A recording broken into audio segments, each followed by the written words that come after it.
Bonjour, bienvenue dans cette méditation de la parole d'aujourd'hui. Aujourd'hui, c'est la fête de la Sainte Famille de Joseph, Marie et Jésus. Nous allons voir comment cette Sainte Famille a vécu le refuge, s'est réfugiée en Égypte. Oui, écoutons cette parole. Le ciel et la terre éclataient de joie, le divin enfant est né. Alléluia, Alléluia. Gloire à toi dans les cieux, Alléluia. Évangile de Jésus-Christ selon saint Matthieu.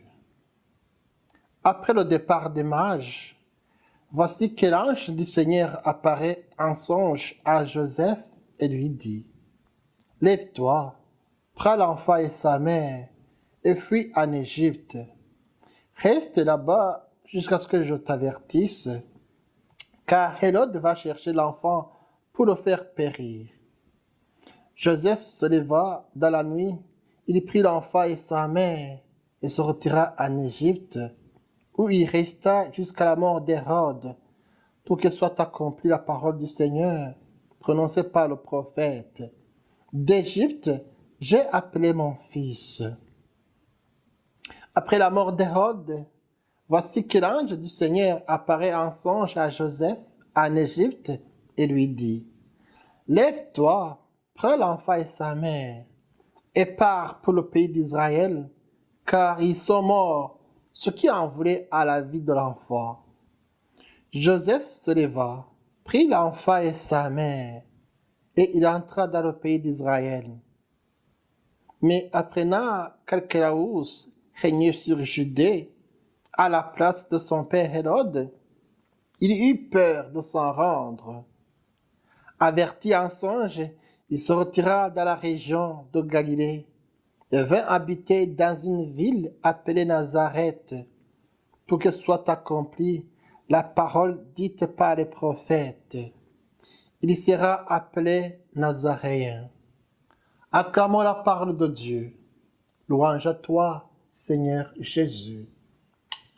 Le ciel et la terre éclataient de joie, le divin enfant est né. Alléluia, Alléluia. Gloire à toi dans les cieux, Alléluia. Selon cet évangile de Matthieu que nous venons d'écouter, la Sainte Famille a vécu à l'étranger en Égypte comme réfugiés. On pourrait dire qu'ils étaient des personnes déplacées, un sort partagé par tant de migrants de nos jours. Hérode va chercher l'enfant Jésus pour le faire périr. Il faut donc tout faire pour protéger l'enfant. Joseph part en pleine nuit avec Jésus et Marie et se retire en Égypte pour échapper à la cruauté du roi Hérode. Vraiment, la naissance du Messie attendu ne ressemble à rien à l'entrée triomphale d'un puissant de la terre. L'enfant de Bethléem nous montre bien combien le Seigneur veut partager en vérité notre condition humaine, gorgée d'incertitudes, de souffrances, de vulnérabilité et d'insécurité. Pauvre Jésus. La fuite en Égypte de Joseph avec Marie et l'enfant Jésus nous renvoie sans concession à l'histoire contemporaine, à ce qui se passe maintenant dans notre monde. Combien de familles ont été forcées de tout quitter pour fuir les horreurs des pays et des régions en guerre, au Burundi, au Rwanda, en République démocratique du Congo, en Ukraine, en Syrie, en Centrafrique et ailleurs. Plusieurs familles ont cherché à échapper à la folie destructrice des régimes dictatoriaux. Mais cela se passe aussitôt tout près de nous aussi, dans l'anonymat des cités urbaines, Chaque fois que des familles sont réduites à la misère et se retrouvent à la rue parce que la moulinette administrative les saisit à la gorge, parce que ces personnes laissées à elles-mêmes n'ont pas pu payer les factures qui se sont accumulées au fil des mois. Oh oui, en ce temps de Noël, le Christ veut partager le sort de toute cette humanité en souffrance aux marges.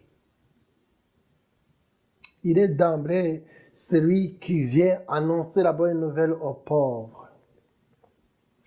Très concrètement, nous sommes renvoyés à la nécessité de tout faire pour protéger la vie chaque fois que des enfants sont en danger. Le Seigneur, en nous révélant la grandeur et la fragilité de l'enfant Jésus, nous invite à nous soucier à notre tour de chaque enfant. Chaque enfant qui puisse grandir sans danger et s'épanouir dans la joie. Le Christ n'est-il pas là, attendant notre amour dans ces petits qui subissent toutes ces épreuves? Jésus a toujours été du côté des exclus, des plus pauvres, pour nous encourager à faire de même. Chers amis, si nous n'avons pas nous-mêmes fait l'expérience d'être étrangers ou d'être forcés à l'immigration, alors c'est seulement en nous ouvrant le cœur à ceux qui vivent cette expérience, en nous mettant à l'écoute de leur vécu, que nous pourrons développer les mêmes attitudes que notre Maître Jésus-Christ a faites. Et à ce moment, à travers ces étrangers, ces immigrants, nous verrons Joseph, Jésus et Marie sur la route d'Égypte. Amen. Eh bien, avant de vous bénir, je vous souhaite de bien passer la nouvelle année qui approche. Que vous ayez une bonne santé, la science et la sainteté.